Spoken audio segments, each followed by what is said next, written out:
네, 여러분 안녕하세요. 킹 버틀러입니다. 드디어 G리그 B조가 시작됩니다. 오래 기다렸고요. 월클 스밍파 원더발라 구척까지 일명 죽음의 조.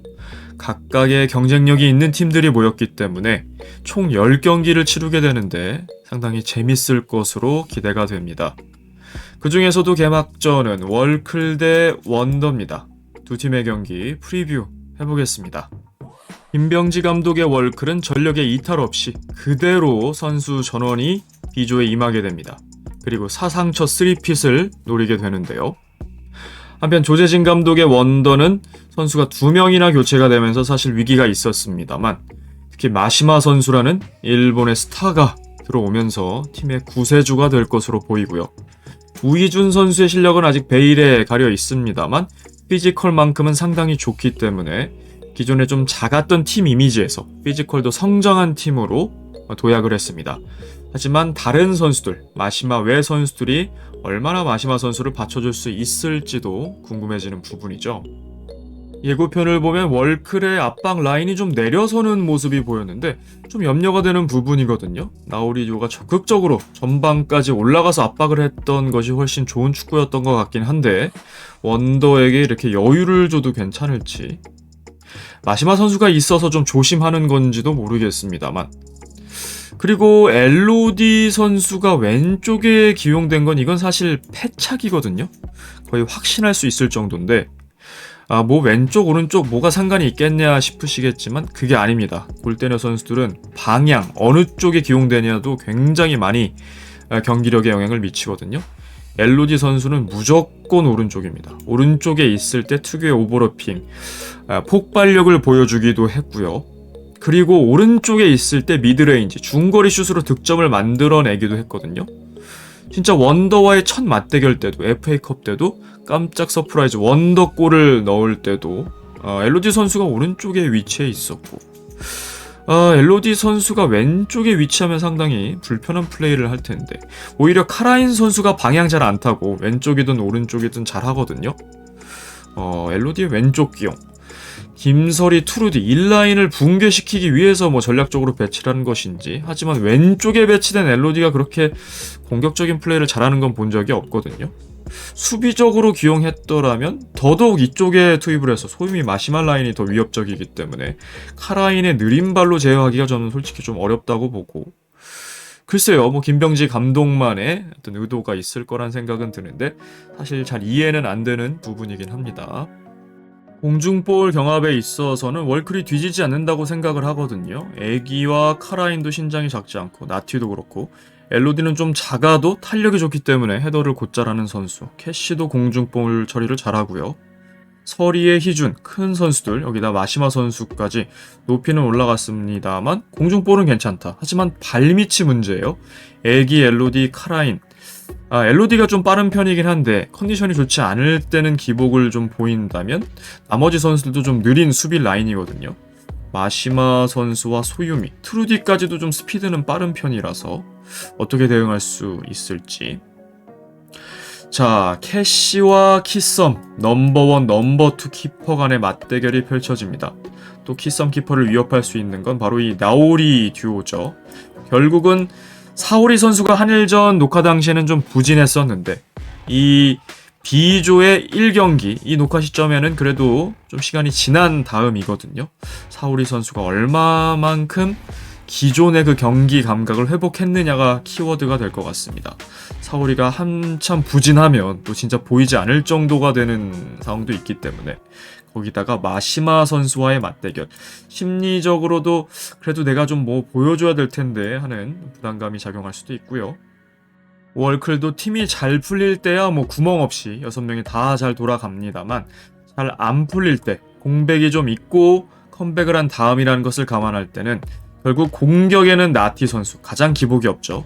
그리고 최후방의 캐시 이 두 선수가 견인해서 꾸역승을 하는 경우도 분명히 있었거든요. 예를 들어 지난 슈퍼리그 5회 같은 조였죠. 그때도 김설희 선수가 선취골을 넣었는데 나우리 듀오가 후반 다 돼서 역전골 2대1까지 만들었던 경우도 있거든요. 그래서 나티 캐시가 어느 정도 버텨주느냐 이것도 경기력에 영향을 미칠 겁니다. 자, 원더는 단연 마시마 선수에게 이목이 집중됩니다. 워낙 한일전을 통해서 대단한 실력자라는 것을 잘 알고 있는데 팀 플레이, 특히 팀 캐리력이 어떻게 될지 궁금하죠? 후방에 배치가 됐어요. 키썸, 서리, 마시마까지 꾸리는 이 후방 트라이앵글은 정말 막강해 보입니다만 역시 원더의 문제는 이 프론트 투, 트루디가 이제 주전으로 도약을 했고 소유미 선수가 이쪽에 붙박이일 것 같습니다. 트루디 선수는 아마도 플레이 타임을 희준 선수와 양분을 하게 되겠죠. 희준도 볼을 얼마나 차는지는 아직 미지수기 때문에 트루디, 소유미, 희준, 프론트 3의 득점력 혹은 마시마와 얼마나 맞춰줄 수 있는가가 중요하겠네요. 전적 비교해보죠. 월클은 31경기 18승 13패, 최근에 4연승 질주 중인데 흐름이 상당히 좋습니다.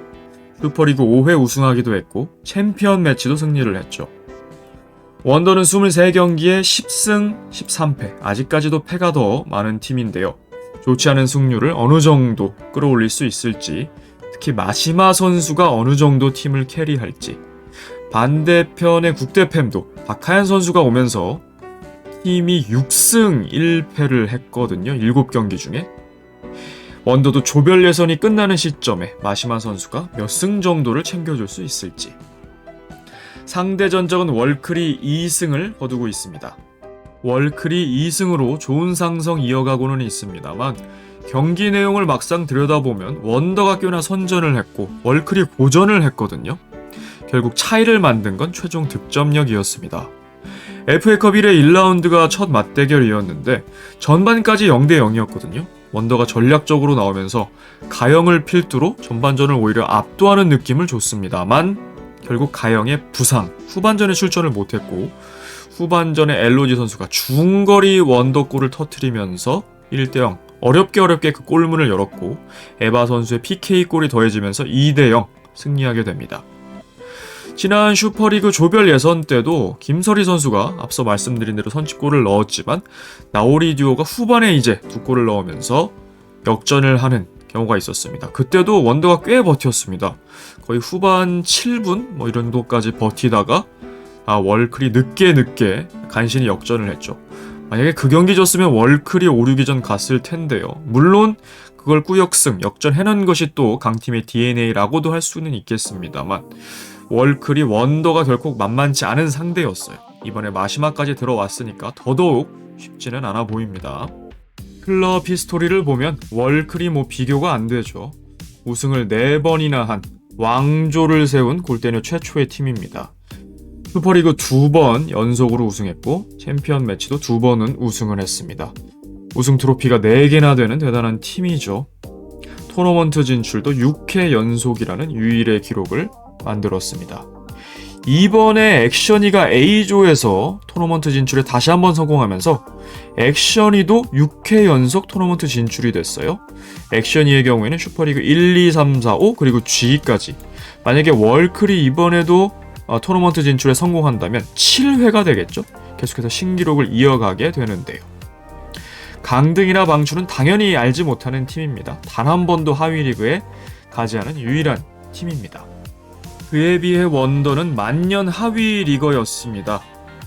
시즌2도 하위 리그였던 것을 감안한다면 그 다음에 첼 4번 연속 하위 리그에 머물게 됐었는데요.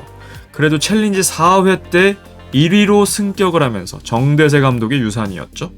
슈퍼리그 맛을 봅니다만 다시 5위로 강등이 되는 아픔을 겪었습니다. 그래도 5, 6위전 때 불나비를 5대 0으로 제압했던 것이 굉장히 인상적이었고 구척에게 승강 플레이오프 지긴 했습니다만 3대 4 석패를 하면서 상당히 다득점을 하는 2경기에서 8골을 넣는 저력을 보여주기도 했어요. 조재진 감독이 마시마, 우희준의 영입으로 다시 한번 도약할 수 있을지. 지금 팀 전체 득점이 42골에 그치고 있거든요. 득점력이 좀 빈곤합니다. A조의 국대팸도 박하연 합류 전에는 굉장히 빈곤한 득점력을 보여왔어요. 일명 경기력 도루. 그런데 A조 4경기에서 무려 16골을 득점을 했거든요. 진짜 골 폭풍이었는데 원더도 그만큼의 골을 기록할 수 있을지요. 아직 토너먼트 진출 경험도 없고 당연히 우승도 없는 무관의 팀입니다만 이번에야말로 토너먼트 이상을 노리고 있습니다. 감독들입니다. 김병지 30경기 14승 16패, 팀과 함께 4연승 질주 중입니다.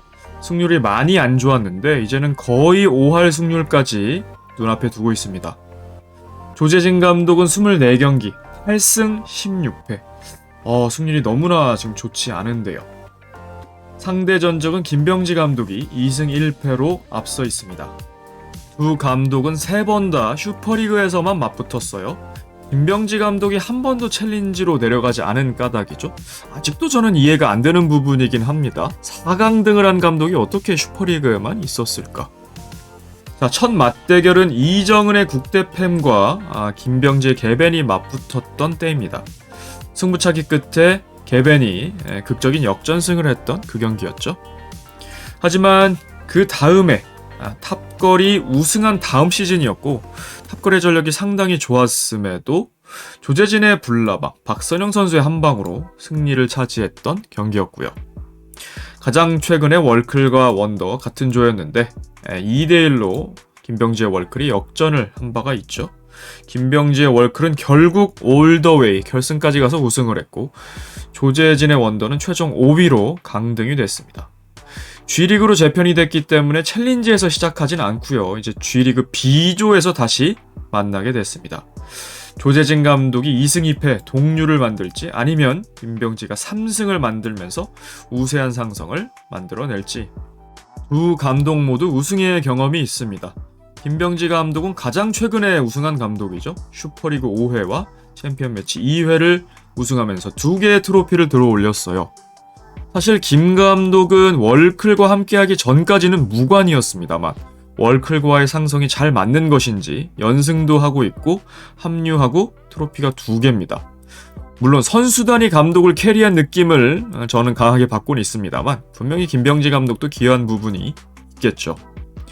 조재진 감독의 우승은 좀 오래전입니다. 이정은의 국대팸으로 슈퍼리그 1회 우승하고 그 이후로는 소식이 없습니다. 토너먼트 진출은 각각 2회씩. 자, 그 다음에는 이제 암흑기 흑역사가 나오는데요. 일명 포병지 4강등을 한 김병지 감독. 개벤 국대팸, 탑걸, 다시 국대팸까지. 여기서 익스큐즈를 받을 수 있는 것은 슈퍼리그 2회밖에 없어요. 이때는 이정은 선수의 이탈도 그렇고 주축이 빠지면서 상당히 약한 전력이었죠. 하지만 다른 팀들은 꽤 강했고 탑걸 같은 경우는 우승 멤버로 도전했던 시즌이었는데 강등을 했기 때문에 이거는 좀 많이 안 좋았다라고 할 수 있어요. 이쪽이 포병지라면 조재진 감독은 2방출이죠. 아나와 개벤을 다 방출시켰던. 하지만 정상 참작이 좀 됐습니다. 아나와 개벤이었기 때문에 그럴만했던 팀 아닌가 싶은 거죠. 그래도 조재진 감독의 업적이라고 한다면 아나콘다의 첫 승을 만든 감독이었다는 거예요. 그리고 불나방에 좀 어려웠던 시즌, 이 슈퍼리그 3회 때 박선영 선수와 함께 토너먼트 진출을 만들어냈다는 것. 최종 4위를 하긴 했습니다만 좋은 시즌이었죠. 자, 원더를 맡아서 결국은 슈퍼리그에서 다시 강등이 되는 성과긴 했습니다만 앞서 언급한 대로 5, 6위 전에 5대0 승리, 블라비 상대로 또 구척 상대로 3대4 석패 2경기가 나쁘지 않았거든요. 다만 천재지변과도 같았던 에이스 가영의 하차가 불가피했죠. 전력의 손실이 이제 2명이나 났기 때문에. 하지만 오히려 좋아, 너무나 좋은 전력에, 아니 역대 최강의 전력의 선수 마시마 유우가 합류를 하면서 천군만마를 얻은 조재진 감독입니다. 공격 포인트입니다. 그야말로 나오리 듀오가 스탯이 압도적인데요. 사오리가 올타임 득점 1위, 나티가 올타임 어시 1위, 또 두 선수가 올타임 공격 포인트 공동 1위예요. 그 부문을 모두 석권하고 있는 두 선수거든요. 대단합니다. 공격 포인트가 지금 32개예요. 여기 이현희 선수까지 이제 동률인데. 그에 비해서 다른 선수들의 가담률이 좀 떨어지는 것도 사실이죠. 카라인, 엘로디 애기까지. 카라인 선수가 그래도 좋은 킥을 바탕으로 어시를 좀 추가하고 있고 엘로디도 좀 주춤하지만 이따금씩 중거리포를 터트리는 형세 좀 보여주고는 있습니다만 조금 더 여기서 보태줄 필요가 있어요. 그에 비해서 원더의 스탯은 다소 좀 빈약해 보이죠. 13개를 기록했던 공격 포인트 리더 가영이 이탈을 하게 되면서 이제 키썸, 키퍼임에도 불구하고 7개로 선두가 돼버렸어요. 희정도 또 하차를 했죠. 역시나 7개. 김설희 선수가 수비에서 킥을 바탕으로 지금 5골을 기록하고 있고 어시는 없는 상태. 소유미 선수가 좀 더 올라와야 돼요. 한 골 1어시는 많이 부족한 상황. G리그에서는 소유미 선수가 좀 터져줄 필요가 있습니다. 하지만 여기에 마시마 유가 가세를 했기 때문에 걱정을 덜어도 됩니다. 후방에 위치를 하지만 팀원들 살려주면서 본인의 스탯도 분명히 챙길 것 같거든요.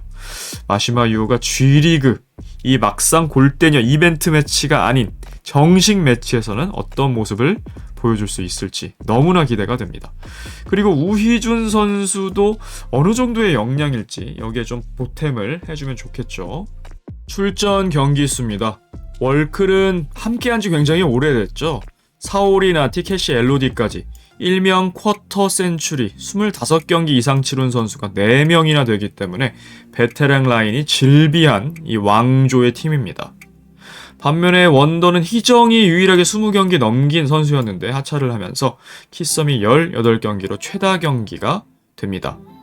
투르디 선수의 역사적인 10번째 경기가 되네요. 투르디 선수도 아직까지 공격 포인트가 없는 상황인데 마시마 유 선수의 도움을 받아서 본인도 좀 포인트를 기록할 수 있을지 아니면 반대로 또 어시를 기록할 수도 있고요. 유 선수와 희준 선수 두 선수의 또 데뷔전이 됩니다. 마시마 유 선수는 한일전에서 봐서 그런지 데뷔전이라는 게 좀 낯설기도 한데 어쨌든 데뷔전은 맞아요. 첫 경기부터 스탯을 쌓아줄 수 있을지 스탯을 쌓지 않더라도 승리에 기여를 할 수 있을지요. 자, 월클은 승리하게 된다면 김병재 감독과 함께 5연승을 질주하게 되는 거거든요. 그리고 사상 첫 3핏 도전 청신호를 켜게 됩니다. 특히 마시마라는 이 걸출한 스타 앞에서 거둔 전리품이기 때문에 사기가 하늘을 찌를 듯 할 것 같거든요. 반대로 원더가 승리를 한다면 디펜딩 챔피언 월클을 잡은 거기 때문에 여러 가지 어려움을 겪어서도 팀이 개편되면서 자리를 잡았다 이렇게 생각할 수 있을 것 같습니다. 우선 후방 트라이앵글만큼은 거의 A조와 비교해도 최강의 모습인데 프론트 3에서 이제 판가름이 날 것 같아요. 아니면 프론트 3도 필요 없을 정도로 마시마가 전천으로 다 해줄 수도 있고요. 과연 이정은의 해조 버전 2가 나올지 마시마 오네가이시마스 마시마 선수가 어느 정도 역량을 보일지가 사실은 단연 주목되는 부분입니다. 그리고 키썸 키퍼의 경우에 한일전에 선발은 됐습니다만 경기에 출전하지는 못했기 때문에 서러움이 좀 있었을 거예요. G리그에서 그 한을 풀면 되는데 상대가 넘버원 키퍼 캐시예요. 사실 트로피 개수로는 상대가 안 되죠. 4개의 트로피 대 트로피가 없는 상황. 하지만 키썸 키퍼도 선방력만큼은 또 최근에는 중거리포까지 탑재를 하면서 키퍼임에도 득점력을 또 보여주기도 했죠. 이 맞대결이 굉장히 주목이 됩니다. 자, 이번 영상 여기까지였습니다. 드디어 기대가 되는 G리그 B조의 시작입니다. 빨리 보고 싶네요. 시청해주셔서 감사합니다. 킹버틀러였습니다.